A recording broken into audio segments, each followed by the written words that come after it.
survey that we put together that was sent out in the power bills to solicit feedback from the community.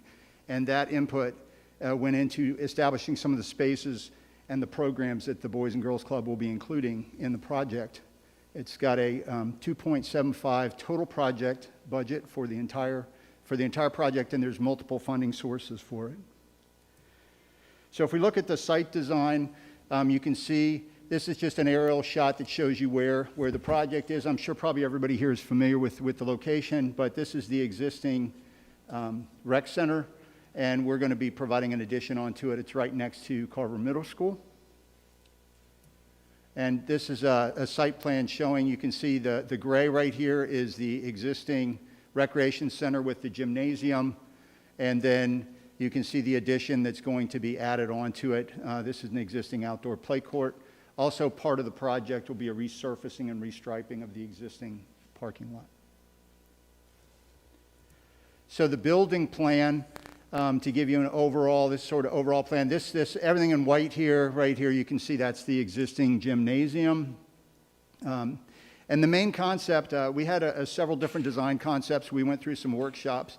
And the main idea for this is this idea of a front porch. So we're creating a brand new entry into the facility, which you'll see when I get to the rendering. And that's right here. You can see we're tying into the existing lobby. So this will be a whole new front door. And then we're going to have this large overhanging sort of front porch. It's this nice community space for the building. And then when you get back into the facility, I'll zoom in on these plans and you can see how it's set up. It's got a secured lobby access, which is something that's very important when you have a space where you've got a bunch of youths involved. And that certainly was something that the Boys and Girls Club was very interested in. There's a single point of entry right here for all of the students that are coming in for the programs that are put on by the Boys and Girls Club. There's varied room sizes to accommodate different types of programming. And then it's also separated so that the younger kids are completely separated from the older kids, which is always a very important aspect. So here you see an enlarged floor plan. I'll just sort of walk you through. So right up here, if you can see my cursor, you come into this main lobby space. There's a reception that will be manned in the afternoons when the Boys and Girls Club is doing their activities. If you're going into the rec center or into the gymnasium, you'll be able to just pass through into their lobby. There's a secure point of access right here. There's an office that provides a control point for the students coming in for those after-school activities. And then this door is secured all the time, and it's controlled with a remote buzzer from the receptionist, so that's going to control access into the facility. Once you come into the spaces, the yellow are administrative or office spaces. So you've got a front office, there's a break room and staff area, and then there's an office back here. The purple color are the spaces, the activity spaces for the older kids. And then the orange color are the activity spaces for the younger children. They're targeting about 50, the younger age group, and then 100 of the teens as far as the spaces and the programs they're going to provide.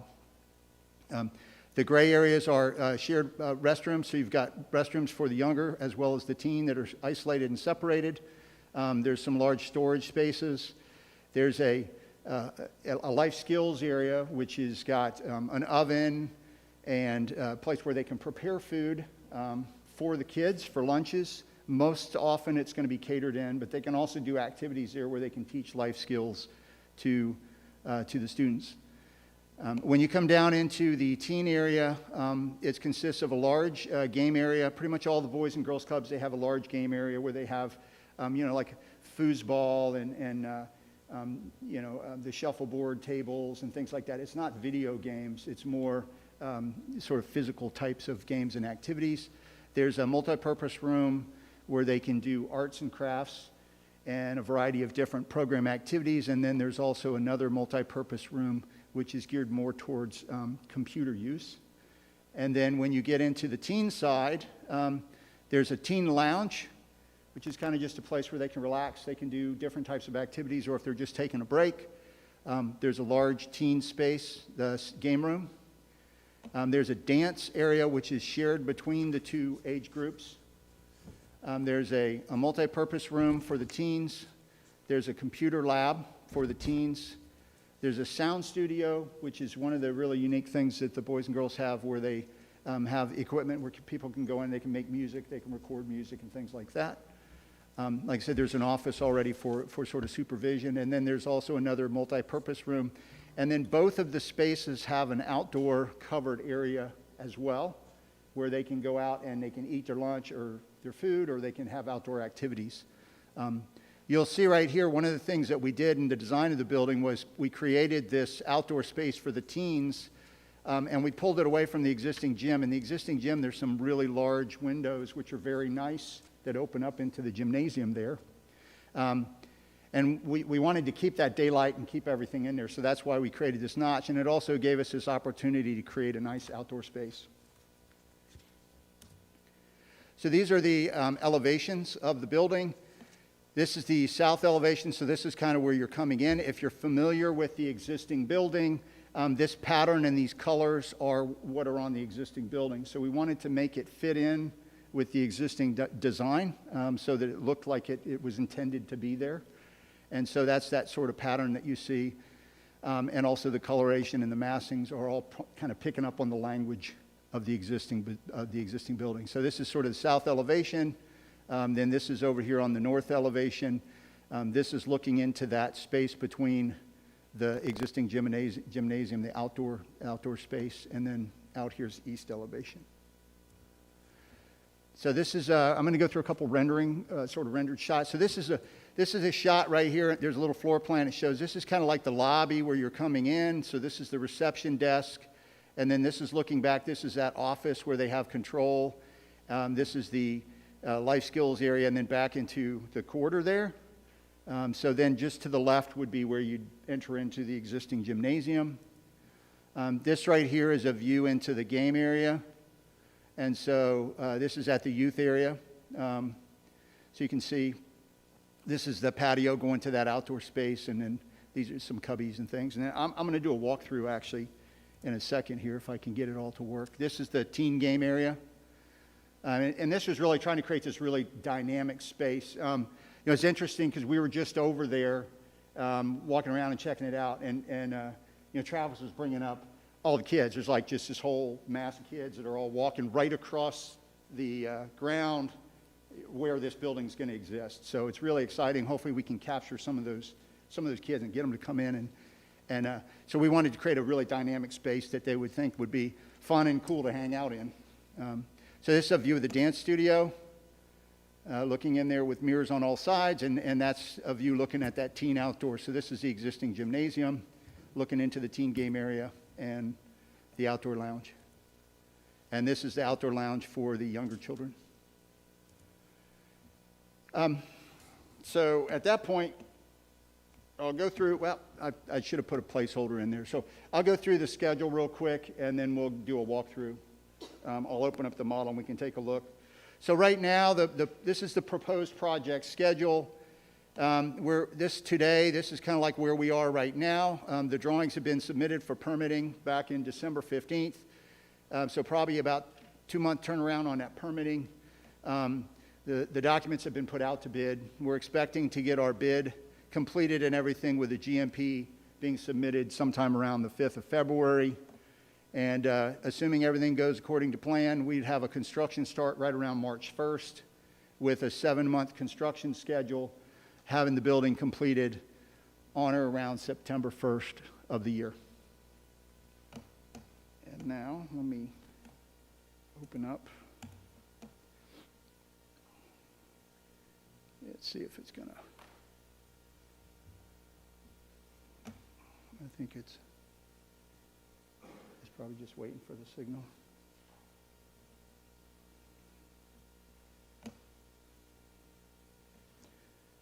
Let me see.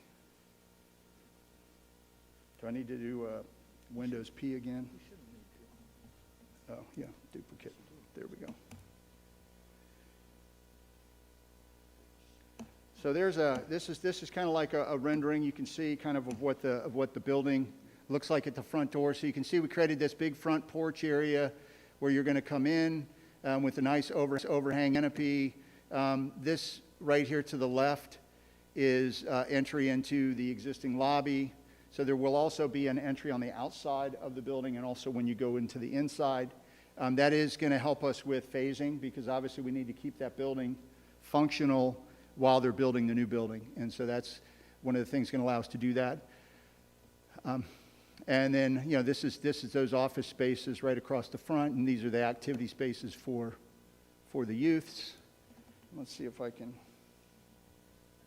kind of run around here real quick. And so this is kind of looking back at the building. There's a fenced-in area right here at the front, which is where that outdoor play area is, so that it's secured. And then I'll move real quick. And then this is sort of looking at the building over here on the east side. You can see that's the gymnasium in the back there, the existing gym. So these are those windows that kind of look into the dance room, the teen game room, and the computer lab and the multi-purpose space. And then across the front, this is kind of looking from Griffith Road. You'll have the existing building right here, and then you'll come in, and something went wrong with my color there, but that's going to have that same pattern with the crisscross. And then you can look inside, and then this goes back into the teen room. And then going to the interior,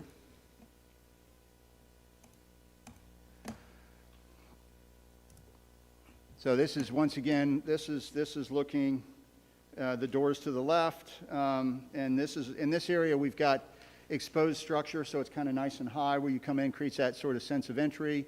There's the office, and this is the front door you can see turning in. And then if we walk, so right there you can see this is the space, the life skills space with the sort of kitchen in it. And in the back door there, storage is where they keep their food. There's just basically storage. When the kids come down at the entry, this is the secure entry point. So these doors will be controlled with electronic strike from the reception desk. There's an office here to the right, and you can see how they have nice control and visibility of the entry. And then once you walk into, once they come in through here, you can see we've got there's sort of a green stripe, and then there's a blue stripe. And so the way this building is set up is if you go straight and follow the green stripe, that's back where the youth will go, and then you follow the blue stripe, and that's where the teens would go. I would point out that we've got sort of placeholder colors in here right now. We haven't finalized the interior design yet, but for the most part, the places that are colored are going to be an accent color or whatever. We just haven't finalized. We're still working with staff on that. So you can walk down. There's a shared restroom. Over here on the right is that's the art room, multi-purpose space. You come all the way down. This is the outdoor lounge for the younger kids. You can see into the dance room. This space will be filled up with all that sort of game equipment. They have cubbies in order to store their bags. These panels are all for acoustics to keep the noise down when the kids are playing. And then if we come back down this corridor and we turn to the right now, this is where the teens will be coming. And so you can see there's that place where the food will be served. We've got some storage rooms and water fountains. You can see we've got the cubbies. Here on the left is where that teen lounge is, sort of looking in there. One of the things you'll also notice is there's a lot of large windows. And then this is that really cool teen game space. So this will be where the teens will have all their games. And then back in here is the computer room, the multi-purpose room, the dance. You can see there's the group restrooms, relax. That's kind of the teen lounge area, and then the patio going to the outside, and then another multi-purpose room, and then this is the office that sort of watches over the people. So that's kind of a real quick run through of the building, the design of the building. Like I said, we're really excited about getting it going and getting started construction. So at that point, I'll open it up if anybody has any questions or anything. Any questions from the commission? How big is the building, square footage wise? It's right around 10,000 square Okay, feet. thank you. Yeah.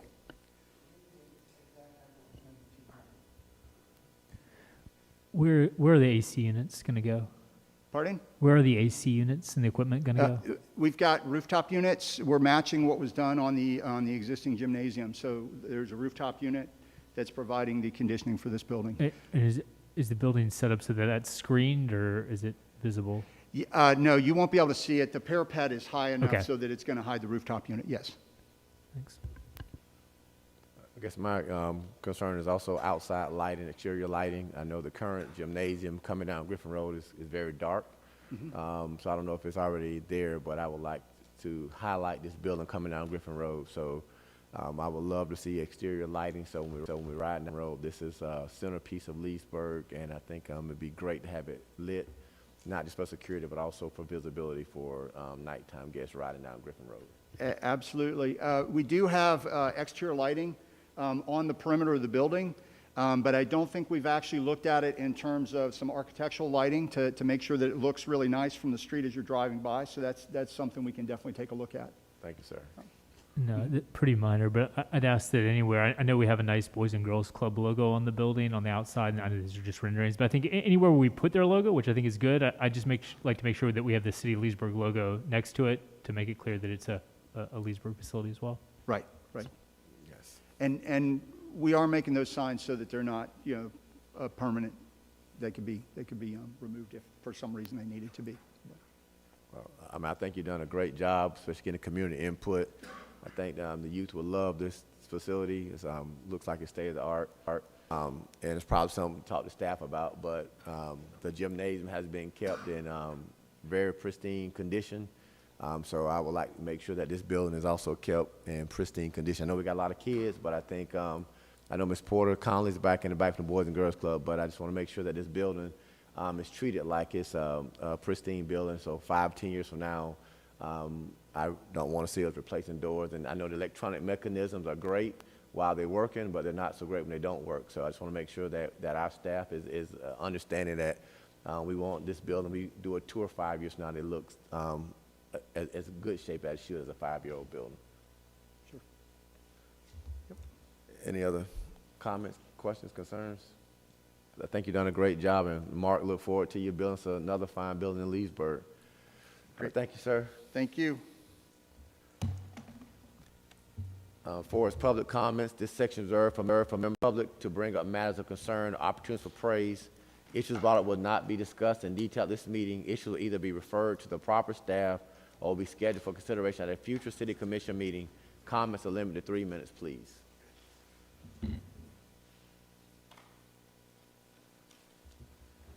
Hi there, everyone, tonight. I'd like to introduce my friend, Stephen Solevsky. He has a life peace zone concept he'd like to share. And I would like to have the opportunity to share some scripture verses with you, Can we get if your I name? could. Can we get your name and address, please? Kristen Nelson, Kristin Nelson, 2928 Tangerine Court, Leesburg, Florida. So I just would like to introduce Stephen. This cause is near and dear to his heart, so I'd like to just add some scripture verses if I could. And it comes from Psalm 139, 13 through 16. For you formed my inward parts. You covered me in my mother's womb. I will praise you, for I am fearfully and wonderfully made. Marvelous are your works, and that my soul knows very well. My frame was not hidden from you when I was made in secret, and skillfully wrought in the lowest parts of the earth. Your eyes saw my substance being yet unformed, and in your book they all were written, the days fashioned for me, when as yet there were none of them. That was Psalm 139, 13 through 16. So I just have to say, I just wanted to say something here. I feel like, as far as the east is from the west, so he has removed our transgressions from us if we ask him to, right? And we need to come to him, to God, if we have any sin that we have in our hearts. And I just feel like if life isn't valued in the womb, it's not going to be as valued outside of the womb. So anyway, I just want to say thank you for having me, and Jesus loves you. Thank Bye-bye. you. Thank you.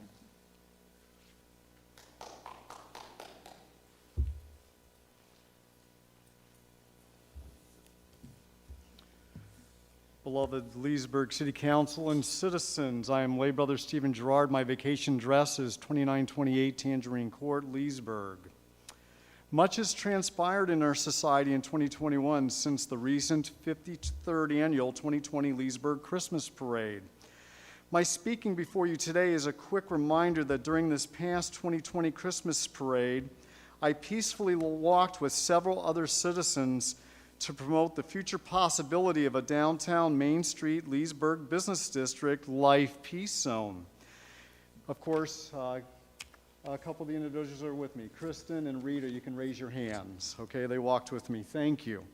We handed out Life Peace Zone literature and some Christmas nourishment to viewers enjoying this parade tradition, easily to 300 citizens viewing it.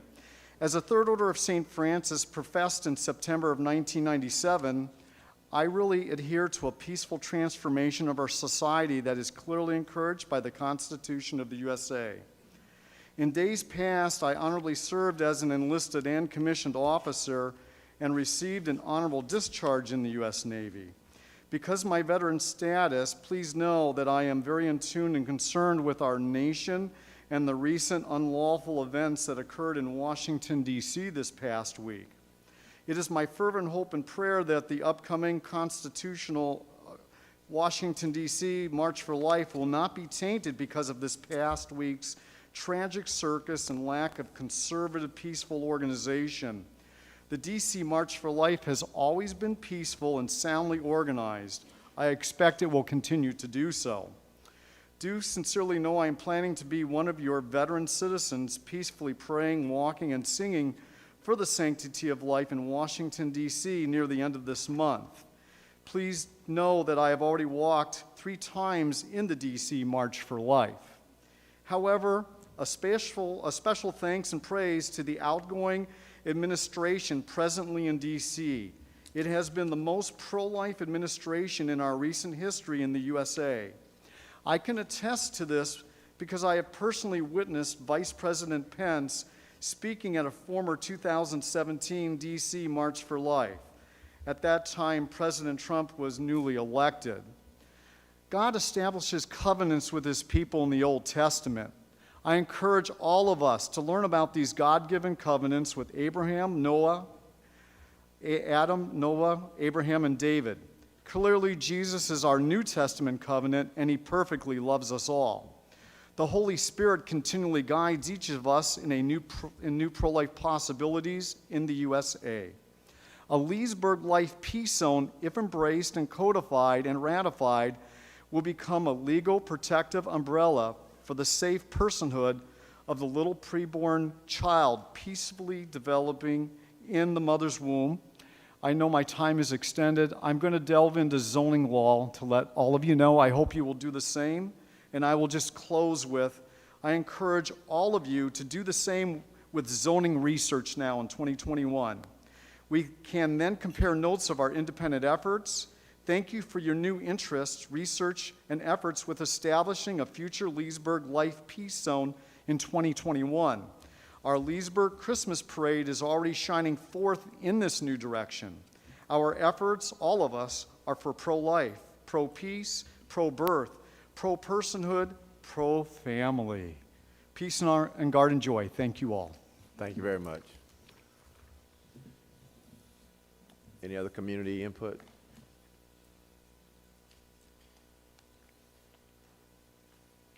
I'm Wanda Cohn, and I'm the director of the Pregnancy and Family Care Center in Leesburg. I've been ministering there since 1989 or something. So anyway, I've had a real investment in helping to protect life in this community. And I am familiar with different, some people call them sanctity of, what is it called? Yeah, I'm sorry, I just forgot the word. But anyway, with life protecting counties and cities that are trying to make resolutions for life so that it would be more discouraged for any kind of facility that would be terminating pregnancies to come into the area. And it's been a newer movement in the last year or two, and there are some, I know Santa Rosa County is actually the first county that has made a resolution. And because there's a lot of support for life in this community, and I know that even in Eustis, there was a doctor there that was performing abortions, and that didn't go real well, and they didn't stay there very long, but it caused a lot of dissension in the area at the time. And so it has come at least into the Eustis area. So I would just like to see life supported to be protected in this community, and I think that what Stephen's doing, I just met him less than a month ago and met him a couple times, but it is an activity and something that cities and counties are actually considering, even others in the state of Florida here as well. So we appreciate your support and consideration in researching that. Thank you. Thank you very much.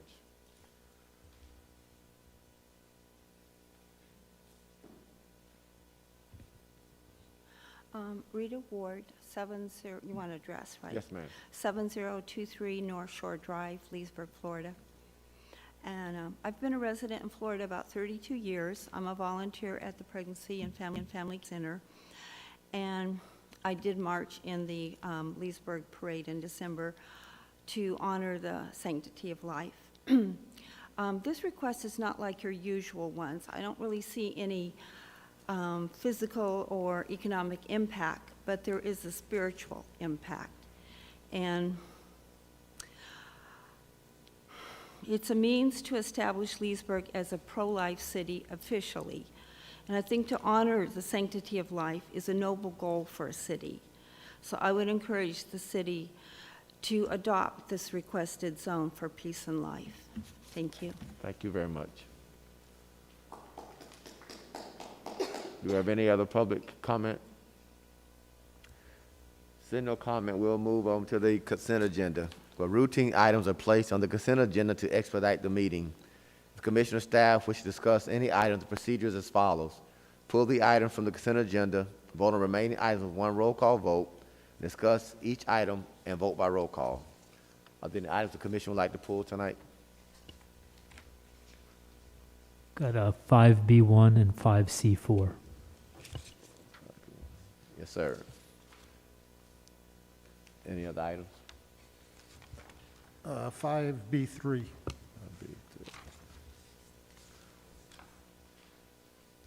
Okay. If no other items, we'll entertain a motion to approve the remaining items. So moved. Second. Moved and proper second. Any roll call, please? Yes. Yes. Yes. Commissioner Peterson, Yes. Mayor Christian. Yes. I think the first item is item 5B1. I'll introduce and ask to be read by title only. Thank you, sir. Resolution of the City Commission of the City of Leesburg, Florida, authorizing the mayor and city clerk to execute a participation agreement with Johnson Lowe Construction, Inc. for job order contracting services on construction and renovation projects as needed and providing an effective date. Move for approval. Do we have a second? Second. Discussion, please. Yeah, so I pulled this. I understand the benefits to procurement of having a company like this that has the fancy software to enable them to quickly bid stuff out. But my concern is it pretty much eliminates any of the local companies from being able to bid on this because there's one company that has the software, and I know they say they're going to use local subs, but these are small jobs, so I don't know that that's really going to come into play. And my preference would be like the tree trimming contract where we put it out and we get like 3 local, or 3 qualified companies, but that will enable local companies to bid on it that would be on a list to use, so. Yes, sir. Mike Thornton, Purchasing Manager. This is, basically, it's just another tool in our toolbox to be able to deliver smaller projects in a quicker time frame. Johnson Locks, who's the general contractor on this, self-performs very little, if any, of the work, so they would be using local subcontractors on the projects, and we discussed that with them, as mentioned in the agenda memo. And provided, the subcontractors can do the work for the the cost of that construction task, being able to use the local subcontractors is more of a chance than if we just put the project out to bid, because then we have no control over which subcontractors those general contractors use. Whereas with this, we have a little bit more input. We can audit who they're contacting, how many locals get awarded work under this contract. So we do have a little bit more control in guiding that work to the local subcontractors. Right, and I understand. It's just my experience is working with companies like this. It's very difficult as a subcontractor to be qualified with them. They get regional type companies, typically based out of the bigger cities that cover large areas of the county. So, you can look at the map and this company has like 5 counties that they cover, I think, for the company. So they're going to want to find one guy that covers those 5 counties that can meet all their requirements. So it's very easy for them to do it. So I would just, if we give, and maybe I'm missing this. So as opposed to bidding out everyone, can't we put out like with the trees where we have contractors bid for the small jobs, we award the continuing services contract to, here's our list of 3 people locally we use for small jobs, and not that they would necessarily have to be local because anyone could bid on the continuing services contract, but if we picked 3 and then a small project comes up, you just award it to one of those 3, right? Without bidding out the job? Mike, if I can answer, I think. And we do have a representative from Johnson Locks here. I think that the commissioner's concerns are good, and I think, I am sorry, I have not figured out how to turn that off. For information, Al has a new cell phone that he doesn't know how to work that good. I thought He's not being disrespectful. He just hasn't had time to play with his phone. I thought I had it turned off. In any case, I think the commissioner's concerns are good. There is a concern about the amount of local contractors that we would or wouldn't use. What I would ask the commission what I'd advise the commission to do in your consideration of this item was the item is really birthed from Mike and Cliff because of the amount of work that we do. And because the work that we do, especially on Cliff's in the Public Works Department, is so diverse, having a list of contractors that tackles everything becomes cumbersome and really not possible. So the JOC is the way to do that umbrella. I'd also pose to the commission that as we go through this, we do have some ways to control a little bit on who is ultimately selected. Number one is the procurement process. So the existing procurement still rules. So there's varying levels where I think under 5,000 a department head can go get something. Above 5,000 they need a couple of bids. Above 10,000, all the way up to formal processes to where it gets to the commission at 50 and 75,000. So the gap in the procurement policy is between that 25 and 50 or 75,000 range. If you recall, the commission increased the city manager's approval items from in the general fund to 50 grand and up to 75 in the enterprise funds. So any contract that would be over that would come to you. So that's a check in this. And then secondly, too, just with the note of the concern of the discussion that we need to continue to use local contractors, you can be rest assured that I will be working with Mike and Cliff to ensure that the JOC does use local contractors. And if they don't use local contractors, I think the direction from the commission to me would be to start steering away from this type of procurement. So I'd ask that you consider that when you vote. I think it is a good process. I do hear the concerns from Commissioner Roebuck, but I can tell you right now, there's about 2 or 3 items that we're hoping to try this process out with to speed up our process. Number 1 is the ski beach restrooms.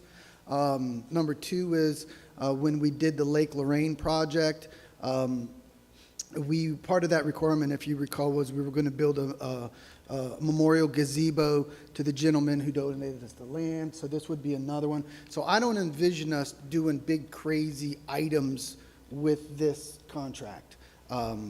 So I give those items to you to consider in your deliberation, and happy to answer other questions you have. Could we get quarterly reports from the company doing this Yeah, as to we could. who they use Yep. to the commissions? So this is a one-year contract? Well, it ends when the Sourcewell cooperative contract ends. But I mean, we're under no obligation to use it, and we can stop using it anytime we're Okay. directed to. Okay, thank you. I just had a question about who's involved in determining the factor? The bid factor, the review. So that'll ultimately be the department head and Mike. Well, the Sourcewell contract, which is a cooperative purchasing organization, put this out to solicitation, and Johnson Locks was a respondent. They submitted their bid with the factor. So basically, that's for their general conditions and their profit. Then the other party is Gordian Group, who provides the construction task catalog with all the costs in it. So kind of back to Commissioner Roebuck's comment about using local contractors, the downside to that, or awarding, several contracts to local contractors, the downside to that is we don't have any set pricing. With this model, we have set pricing that's been established by the Gordian Group, where if we award or pre-qualify several local contractors, the pricing's kind of going to be based on how bad they want the work or how bad they don't want the work. If they're really busy and we're only limited to those 3, then the prices could be much higher if they don't have the resources to work on that project now. Whereas with this, we have set pricing. And my concern is, the more layers you get, the more people have to make money. There's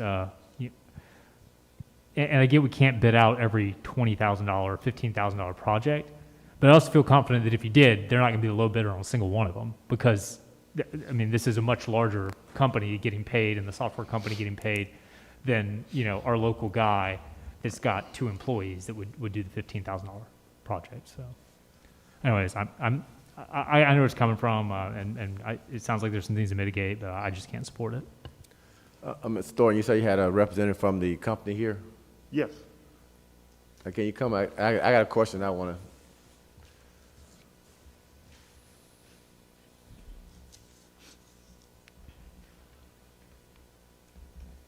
Good evening. I'm Kevin Johnson with Johnson Locks Construction. I know you're based out of Winter Gardens. What's your experience in minority business practices? So we've either met or exceeded in every program that we participate in. The City of Orlando is a good example. We're on probably our 9th year under a job order contract with the City of Orlando. And if we went back and looked, we've exceeded the 25% MWBE. We're also a continuing contractor for Orange County Public Schools. And with that, I think it's 23%. And it's split up VBE, MBE, WBE, and LDB for Orange County. City of Savannah, out of our Georgia office, again, we've exceeded. The Greater Orlando Aviation Authority, we have experience. So it's what we do. And we're not a large company, so we're local. We're 20 years. I consider ourselves local from, Orange, Osceola to Lake County. And I think there was a statement about it's not our software, it's the Gordian Group software. We're just a contractor. We competitively bid or pursued this statewide contract, and we're one of the awardees. I think one of the concerns Commissioner Roebuck has, as well as mine, is local businesses that are here, and you qualifying them as far as someone you would select or utilize. So does your company have a program where you would come into a community like Leesburg, Lake County, work with local, smaller businesses to get them prepared to be on your list to say, when I'm looking for somebody to do a roof, we prepared this company, as opposed to just saying, you don't have the qualifications and you're just qualified. And that would be my concern. You know, you have the software, you bid a project, then you select the contractors. And I know our staff's gonna be working with you, but if we have contractors in the area who may not have a box checked per your guidelines, do you have any kind of program that would get local contractors prepared to bid or be selected by your company? Because I don't really want our staff trying to go behind you and say, hey, you didn't pick my local. Right. And if you can just help local contractors, not just for your company, but also prepare them. And I know Mike has done some things with the county, helping local contractors with bid processes, but if you're gonna be the one kind of picking, does your company have anything to prepare our local contractors to be qualified? Yes, most definitely, and I think the size of these projects was mentioned. We're not building, full buildings or, 5 million. We're not building the Boys and Girls Club under these types of contracts necessarily, although we have, but most of the companies interested subcontracting are smaller companies.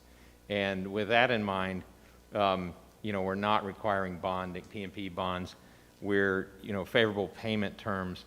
Yeah, we want the participation. And we live in this world. We live in this world of mentor-protege. In our early days, we had an opportunity to work with Turner Construction, Clancy and Thays. So it's give back, if you will. It's, we do it. We have we have 2 joint ventures on the CM side with minority business partners. So it's public purchasing, and we believe in it. There's a time and a place for serious requirements of bonding and financial capabilities, and we relax those requirements under these contracts. We want the participation. We want the subcontractors. We worry less about, their size or the capacity or bonding or what have you. We're not going to say you have to have done, have a resume, showing big buildings. If we take that Ski Beach project, for example, if it's roof repairs, we're appealing to a smaller roofing company that wants to do that project. Some of these big guys won't mess with it. So we do a lot of convincing to small companies. We do a good job, and there might be another project. So we develop the relationships. And we push aside, if we have to pay them early, we have to pay them deposits. That's what we do. It's easier for us on smaller projects. Any other comments? I have a question. Do you presently have any relationships with any local contractors now? Yeah, well, we've been working for Advent Health Waterman, and often referred to Florida Hospital, since 2005. ESI, Lake Mechanical. Now these are bigger guys, but we have several other local flooring contractors. There's a smaller electrical firm in Eustis that we use a lot, and then as far as Leesburg, I think we just used a plumber for some Marion County work. We were just doing out of Leesburg, actually, because no plumbers were interested. And we were changing out faucets with flush valves, all the CARES Act stuff we just completed in Marion County. So yes, and we can send a list to send a list to everybody of our local subs that we have relationships with. Just one more question. So once you are awarded a job, would you actually reach out to local contractors to try to get a bid from them, or just leave it up to whoever comes in and bids it themselves? With these programs, we start almost at the beginning. For instance, we went and looked at the Ski Beach project, and I think we already took a couple subs with us, and I'd have to check with our construction guys who they brought over there, local folks. But yeah, we start immediately, because these things move so fast sometimes, because a lot of them are emergency projects or things that I think I mentioned another tool in your toolbox, because you're not married to us. There's no commitment. We hope that we get a lot of work out of it, but there is no commitment on these statewide contracts, like if it was your own, if you had us under 4-year agreement or 5-year agreement, there's almost like an obligation to use your jock contractors. In this case, it's almost like you're borrowing it when you want it. It's a state contract that's out there. You're not making it's a one project commitment, and then hopefully there's more. So we start right away when we know the project, because typically time is not on our side. So we can't wait to price it and then get approval. We price it through the book, and then we get the subcontractors to start pricing it. A, because we hope it works for us. We'll know, are we doing okay on it, or is it going to be, are we going to lose money on it? Either way, we've got to do it because we're locked into those unit costs.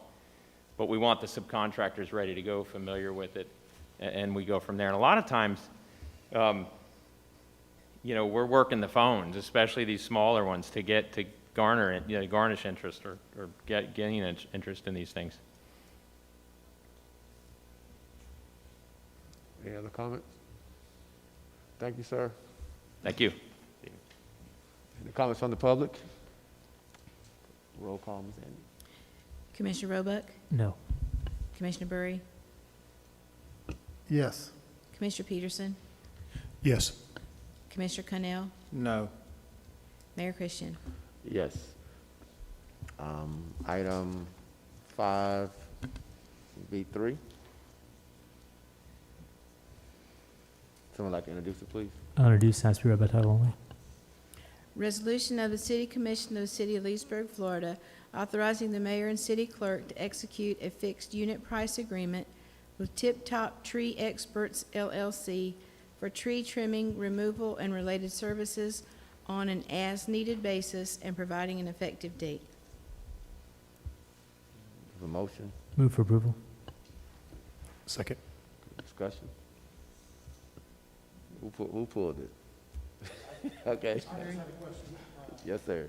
Excuse me, there you go. My question was, in the procurement analysis, we said that there was a requirement for the solicitation to be awarded to a contractor in Lake or Sumter County, and Mike Thornton, purchasing manager. Yes, that's correct.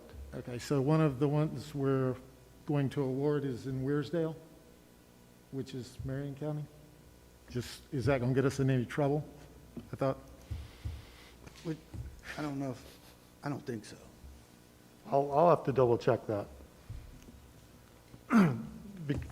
I'll have to double check that address for that contractor. Because Tip Top has been who we have been using, who had the previous contract, and Native Tree and Land is a new awarded contractor. But we haven't had any problems with them, Mike? Pardon me? We haven't had any problems with Tip Top? No, sir. They've been pretty good. But if they are in Marion County, we would have to probably rebid it with that as being an option, right?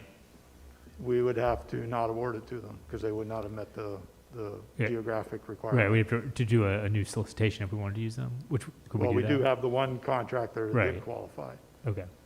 And I think issuing a new solicitation wouldn't result in any other contractors bidding. Right, the new solicitation included Marion County. Yeah, we would, if they're We could. excluded, we would go back and Yeah. reopen it up. yeah, but, in the procurement analysis, it says Tip Top Tree Experts LLC Weirsdale. So, I'll have to double check that. Yeah. Get my county maps out. So would you like us to table this one, or vote it down? Do you have a preference on that, Mike? Pardon me? You want to table it and we'll bring it back next month or next week? Yeah, that'd be fine. Okay. The motion to table, item 3A. so moved. Do a second. I think they are in Lake County. They're Lake County? Yeah, it's a Lake County address. I guess, I didn't know, but apparently there are some Weirsdale in Lake County. It's on the Lake County property appraiser, so. Yeah, I'm just looking. Yeah, It says I would've in thought the here same that thing. they're from Weirsdale, so yeah. I just didn't want us to Yeah, have they're good. problems. So it must be from Lake County. On the Weirsdale side. Are we comfortable to untable it and approve it? And if there's any issues, we'll bring it back to you? We're good with that? You I'm okay good with that, untabling? yeah. Okay. All right. So we do have a motion and a second on the floor for item 3A. Any other discussion? Is Yes, sir. the motion to table it on No, the floor? he took the table off. Withdrew that? Withdrew? Yeah. Okay. So this is the motion to approve it. So moved. Now, let's get a second to clarify. Second. All right, so that's the motion, let's approve it. Roll call in. Commissioner Burry, Yes. Commissioner Peterson, Yes. Commissioner Connell, Commissioner Roebuck, Yes. Mayor Christian. Yes.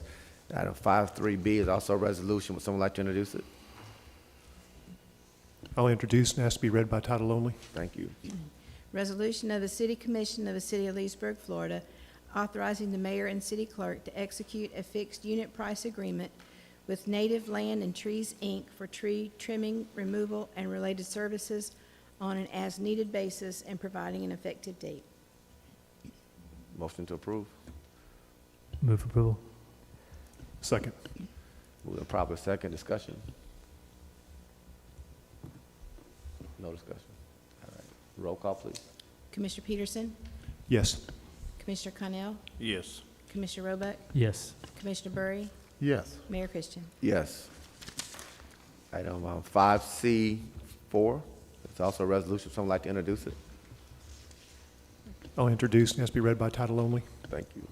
Resolution of the City Commission of the City of Leesburg, Florida, authorizing and directing the mayor and city clerk to execute a vacant land contract between the City of Leesburg and Romac Lumber and Supply, Inc. for the purpose of providing terms for the sale of a portion of abandoned railroad right-of-way and waiving certain setback requirements otherwise applicable to the property being sold and providing an effective date. Have a motion? So moved. No second? Do I have a second? All right, thank you. Motion and second. Discussion. So I have to abstain from this one. Okay. Commissioner Roebuck abstaining. Any comments from the public? From the commission?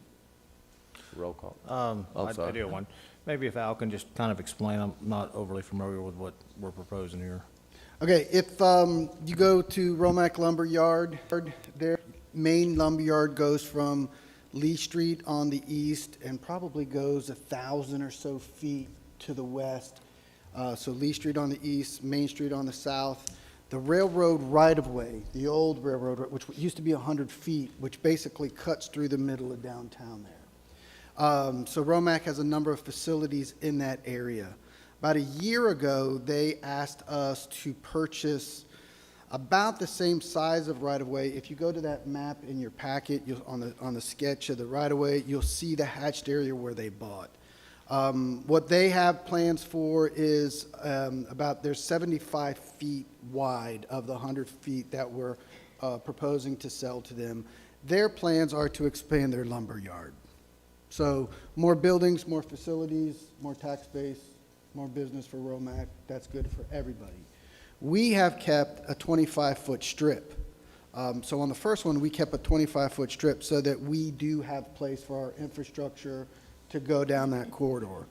This one got a little bit different in that we do have a section of north-south lateral that goes down kind of the middle of their property in an easement. So it's basically the same principle. We're selling them that 70-foot wide strip. We're also reserving a little piece on the far, that would be the far western side to protect our utilities. So we believe our utilities are protected. They have more property to develop, and I think it's good for everybody. Okay. And what are we determining to be a fair price on the sale? What we did was, when we did this last year, we had just finished the appraisal for the Pine Street property where we bought the pool. We used Todd Barfield and Associates at Ocala. He rendered the property at about $113 a square foot. So that was the property that we sold last year for the first chunk. We just revisited that and used that same price for this chunk. So I think the last chunk we sold to Romac for 25-ish. This was as big as the last piece we used, or this was double the size of the last piece. So we used the same unit price, and it was 50,000 and some change, 53 something in there. So it's not quite an acre, and we're getting over 50 grand for it. So when those numbers went together, I thought that was pretty reasonable. And the city has no use for this, right? No, because we reserve what we need. So we're reserving the 25 feet, I assume that's for Yeah, the future 20, trail. of the 100-foot right-of-way, they're only getting 75 feet of it, so we still have a 75-foot strip and we have an easement on the west side But where the- we have access Okay. and continue to keep our easements. And the basis of the 25 feet is for future rails to trails or those type Rails to options? trails, water, sewer, electric. Okay, thank you. Any other comments from the commission, from the public? Roll call, Ms. Andy? Commissioner Connell, Yes. Commissioner Burry, Yes. Commissioner Peterson, Yes. Mayor Christian. Yes. Item 6A, on this one I have to abstain, so I'm going to pass the gavel to Vice Mayor Mike Peterson.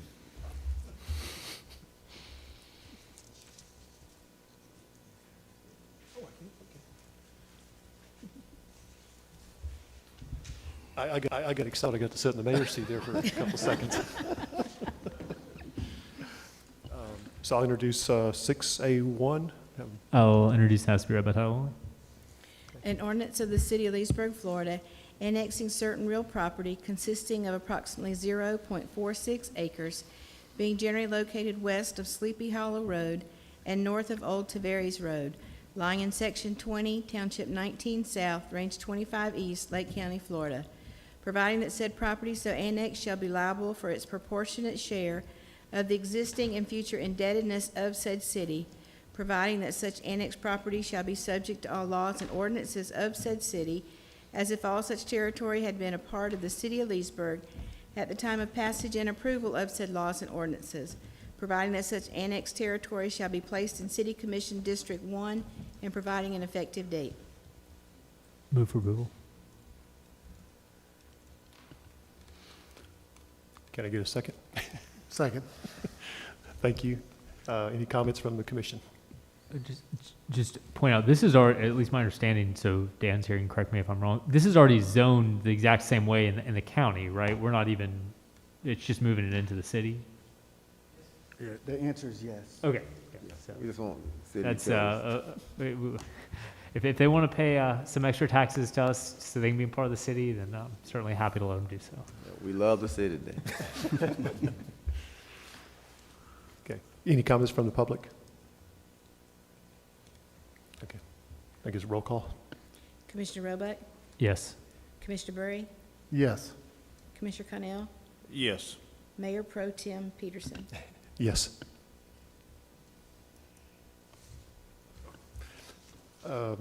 Introduce 6A2. Introduce House Bill by title only.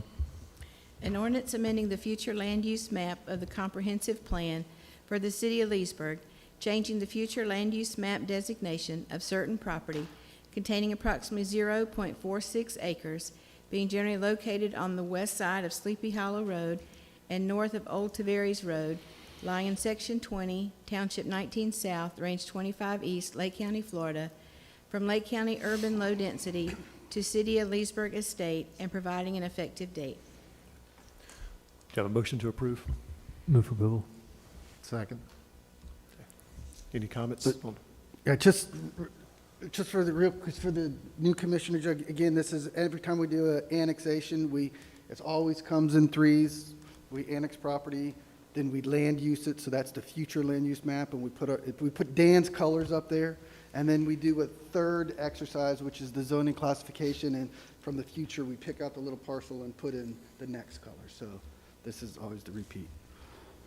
And this is like Commissioner Roebuck said, this is the annexation of the small parcel, and now we're land using it the residential. Okay, thank you, Al. Any comments from the public? Okay, move on to 6A3. Roll call. We need a vote. Oh, okay. Roll call. Commissioner Burry, Yes. Commissioner Connell, Yes. Commissioner Roebuck, Yes. Mayor Pro Tem Peterson. Yes. 6A3.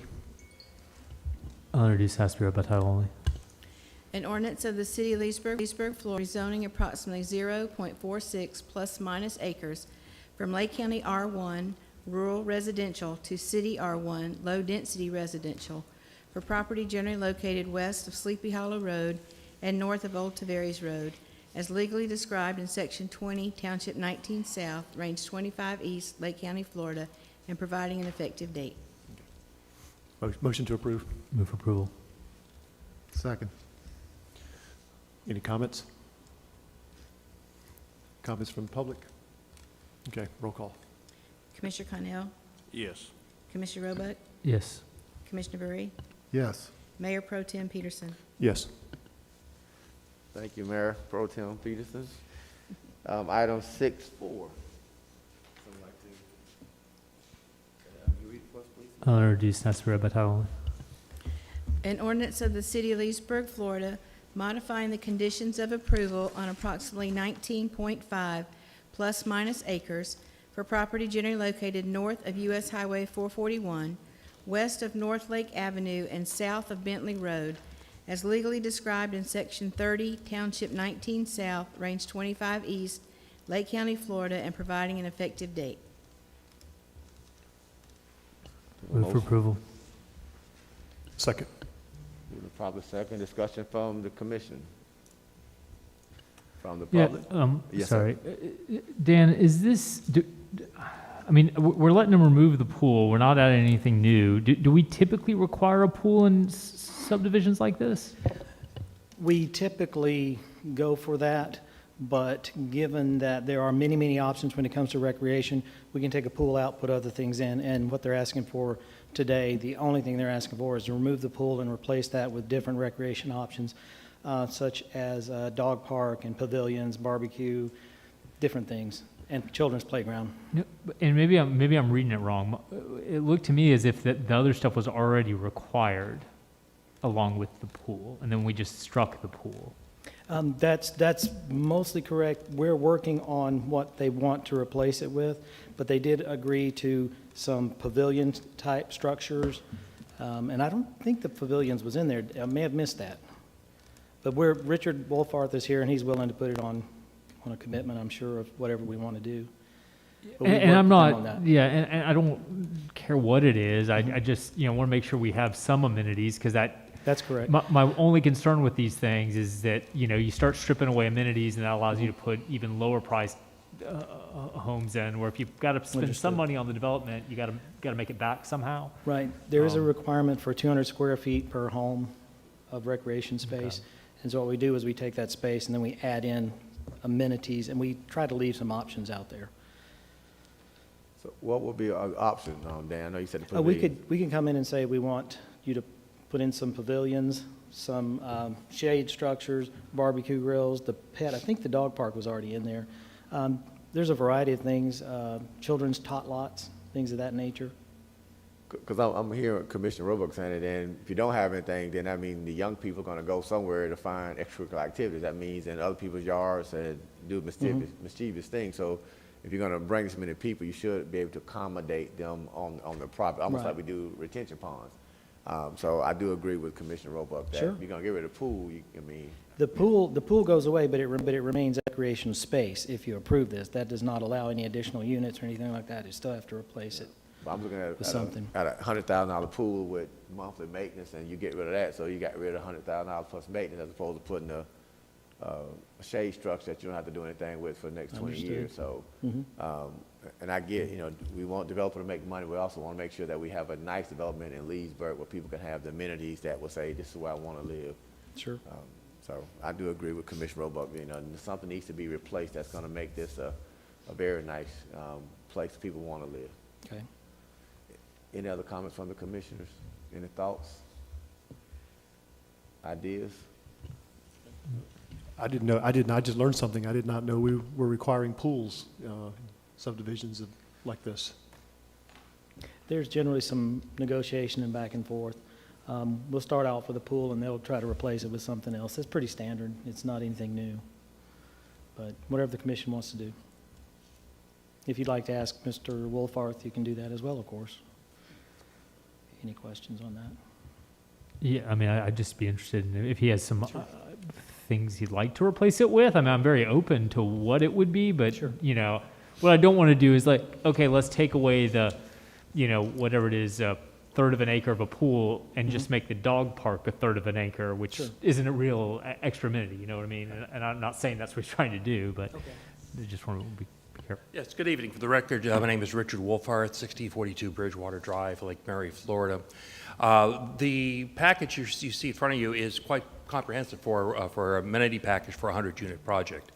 What we have in there is a fairly nice playground. It's, I mean, as far as hard dollars, it's a $30,000, $40,000 playground. This is not something you would be buying at a Home Depot. It's very extensive. We also have we've extended and expanded on the dog park. We've also put additional picnic areas, barbecues. We've also gone ahead and put in a large pavilion, which allows for people to have birthday parties and the like. We feel it's a very good program for 100 lots, and also in keeping with the maintenance, because obviously when we're done and gone, somebody has to maintain and take care of all the pool, take care of all the dog parks and everything else.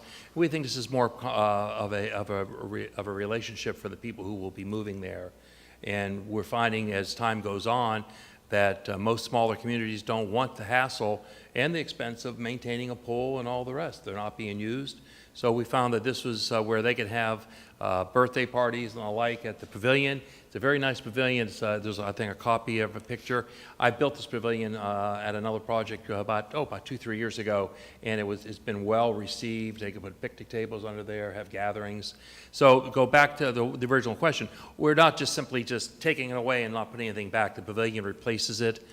We've expanded on the dog park. We've expanded on the playground. We've added additional barbecues, additional picnic tables and benches, so that the residents, I think, will have a nice community, and there will be a lot for them to do in this location. Do you have a square footage on the pavilion? Pavilion, I believe, was 20 by 25 or something, 20 by 30. It's about 500 square feet, 600 square feet. It's enough to have 3 or 4 picnic tables underneath there. So it's a fairly good pavilion.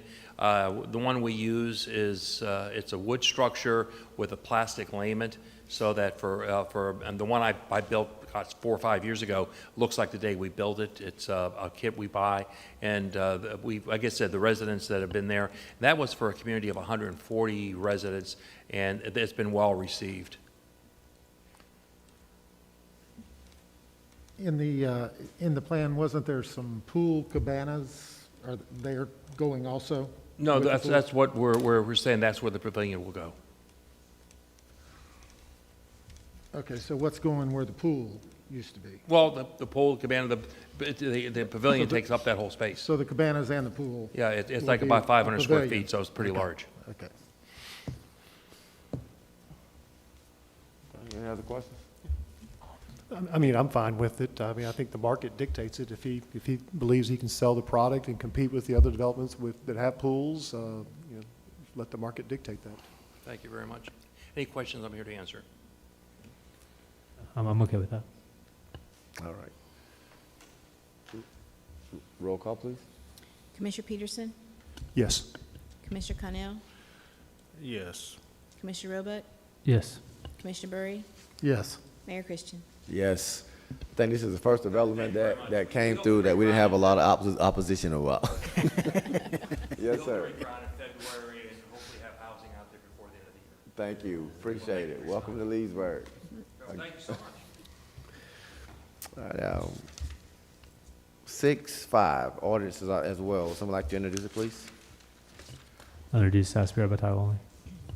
An ordinance of the City of Leesburg, Florida, vacating the existing 15-foot ingress, egress, and utility easements and the existing 7.5-foot ingress, egress, and utility easements consisting of approximately 27,367 square feet, generally located between Montclair Road and Carver Drive, within Lot 3 of the Leesburg Industrial Center plat, as recorded in Plat Book 49, page 27 of the Public Records of Lake County, Florida, and providing an effective date. Have a motion? So moved. Second. Any discussion from the commission? I just, not being familiar, if Al could just kind of bring me up to speed on this. Dan, will you cover that one for me? FedEx, the national company, has chosen Leesburg, and they found a site, which is Lot 3 off of Montclair Road here. They're going to build a large facility for packaging, shipping, that kind of thing. What they'd like to do, we're really grateful to have them there at that particular location. It's in Carver Heights, and the zoning is good, everything's good on it. What they want to do is remove the current easements. They're going through the development process right now, so they're going to have to reapply new easements in the right locations. So it's just a matter of getting rid of these while the development process is underway. They have their site plan in, and they'll have construction plans shortly. And then through the development review process, they have to get new easements as dictated by our utilities, which will be brought back before you in the future. So they're just trying to move along. I forget the number of jobs, but they are going to bring some good jobs to Leesburg. So that's the story on them. So Dan, do you see any problems with the new easement? No, sir. We do it on every project that comes through under development review, such as a site plan. Each utility gets to look at it, electric, water, wastewater, gas, everyone. And they let us know where they need utilities if they do not already exist. And then as a part of the approval process, they have to bring those utilities and have those utilities recorded. So it's standard process. It's just that this being a large facility, and I'm sorry I didn't look up the square footage on it, but this being a large facility, they just wanted to be able to get those utilities right in the development process. So. Okay. And this question is not really relevant to this project, but I'm just trying to learn something here. Does the city ever do like just a blanket easement across the property because of the way all these different utilities run, or is it always just described? It seems like everyone that's come before the commission has been described by survey and so forth. Right. There's no answer. I'm just trying to learn something. We have a few blanket easements in the city, but I think we try to avoid them because we're really going over someone's entire property. And if we know exactly where those lines are going, there's no need for that. I think the city attorney could probably fill you in better than I could, but there's really no need to put a blanket over the entire area if we only need 7.5 feet or 15 feet. Yeah, the real reason you don't have blanket easements is because lenders abhor those. They won't hardly lend money on a property that's encumbered by a blanket easement. And I think, Dan, these are the type of projects I think that, as Commissioner Cornell talked about, that the commission loves to hear about because these are a job Yes, sir. producer, a large building in a repurposed redevelopment area. So for me, that's exciting. So I hope and pray. I know Al is probably pushing the city to do whatever we can to make sure FedEx completes need to do whatever we can do to assist them. We feel very I'm sure the confident. commission echoes my concerns that make sure that this gets done. We don't want them to come back. So we changed our mind because Leesburg was too difficult to work with. So They're into it for quite a bit, so we will push it along. Okay, We great. feel confident that they're going to see this through. great. Any other comments from the commission? Roll call, please. Commissioner Roebuck, Yes. Commissioner Burry, Yes. Commissioner Peterson, Yes. Commissioner Connell, Yes. Mayor Christian. Yes. There's no information reports tonight. City attorney items? Nothing tonight, Mayor. Thank you, sir. City manager items? Nothing tonight. What? Okay, roll call. Commissioner Peterson, Nothing tonight. Commissioner Burry, Nothing.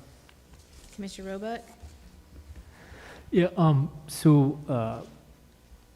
I think it's probably maybe a little too soon to do anything, but I think something that we just need to monitor. I just, the whole COVID stuff, it seemed like it was going away, but now it seems to be, at least from my experience with at work, it's coming back at a much higher level than before. I mean, we're struggling with some locations to keep them open, to have enough people to staff. And then my brother-in-law, talking to him this weekend, up in Shands and UF, they've told all the specialists that also are internally medicine certified that they can't take vacation because they may be doing internal medicine soon. But I want to be, and as a city, I think really with the governor's executive orders, the only purview that we have is with our own facilities and what type of events the city is actually doing ourselves. And so what I would like the commission to do is to just give Al the authority to talk, to communicate with the hospital, to talk with UF Health, and if we need to adjust our operating stuff with different groups or city specific stuff, that he would have the authority to do that. And, you know, if I'm sure he'll talk to all of us, so if we think he's overreaching, we can always dial it back, or, but I think that would be a good thing to do in case it moves faster than we might expect. Yeah, I'm perfectly fine with that. I know Al spoke, I called me, I assume he called everybody last week on the issues with customer service for the utilities. So, yeah, I think that's probably where Dan's going with it. I'm perfectly fine with it. You okay with? Yeah, I along with Dan, great concern about the current state of COVID. I follow the Department of Health data weekly, and 3 months ago, we had 32 people with a COVID diagnosis in Lake County hospitals, and today we have over 160. So it is significant, and it is not slowing up. Okay, Mr. Miller. We got it. Commissioner Connell? Nothing. Mayor Christian? I'm just excited about the Leesburg Teen Center, even in our current environment, with Leesburg is still working, still producing. And I think our staff, when Al called about customer service and the issues that we're having within our city, I just want to commend he and the staff for working through these conditions, because it is an impact, not just on the city, but also on our families in our city. So Commissioner Roebuck is well on point that, you know, we need to make sure that we stay vigilant and we stay safe, because there is an uptick, and I think some people don't see it as serious, and it's not a political thing. I think it's a health issue, and we should all just make sure that we stay safe. So, Al, just do whatever you need to do to keep our city safe and moving. That's all I have for tonight, man. Thank you. Have a great night, everyone.